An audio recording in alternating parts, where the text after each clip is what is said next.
Welcome back. Thank you for staying with us on KTN Prime. Now, Wednesday's demos left in its wake death, injuries, destruction and shutdown of services in various parts of the country. The lobbing of tear gas canisters by the police and stone throwing by protesters characterized the demonstrations. But amid the running battles, there were those moments that were daring, scary and laughable. Rita Tinina has some of the Maandamano memes. A day before Wednesday's protests, President William Ruto, while issuing title deeds in Rai, gave a warning. Munataka maandamano ingine ifanyike tena kesho ati Wakenya wengine wapoteze maisha yao? No, it will not happen. The president too got some caution from two daring individuals. Na usiende mahali kesho. Kesho itakuwa moto. Kesho itakuwa moto. Wednesday, the situation was indeed mortal as demonstrators engaged police in running battles. The police lobbed tear gas canisters. Protesters put their stone-throwing skills to test. As the police lobbed tear gas canisters, demonstrators were on a mission: return to sender. Never mind the tear gas, there was an eye clinic offering those affected some relief.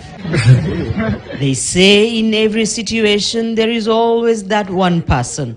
This man walked past 11 police officers alone on a deserted road. Talk of an adventure of its own kind. Public service operators who are protesting the government's proposal to have them retested enjoyed some skip rope in deserted Matatu termini in Nyeri and Nanyuki. Others played some football on the streets. Ever thought of cooking on the road? This man had his makeshift cooking area in the middle of the road, complete with a jiko. He made some ugali. Not to beat them, not to... This one chained himself to a pole along Taifa Road in Nairobi's Central Business District, a move that prevented the police from picking him up. The police had to break the padlock, locking the chain. In Emali, on the inaugural Maandamano Demos, protesters were all out. The police were overpowered and had to run for dear life.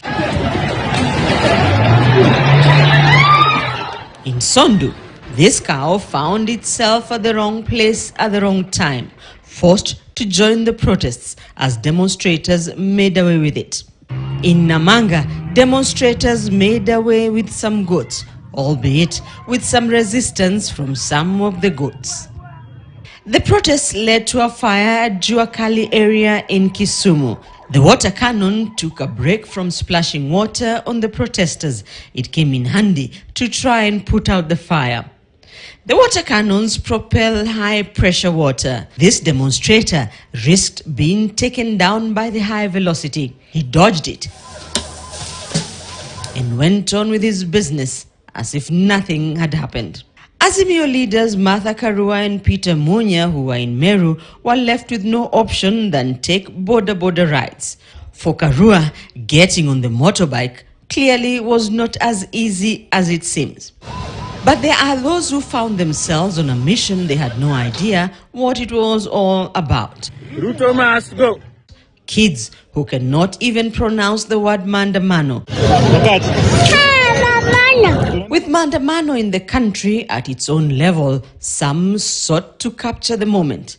This man sought a Maandamano experience.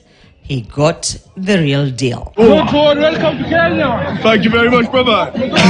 Rita Tinina, Mwaka kidogo. KTN News. Really interesting scenarios right there. Let's move on to education now.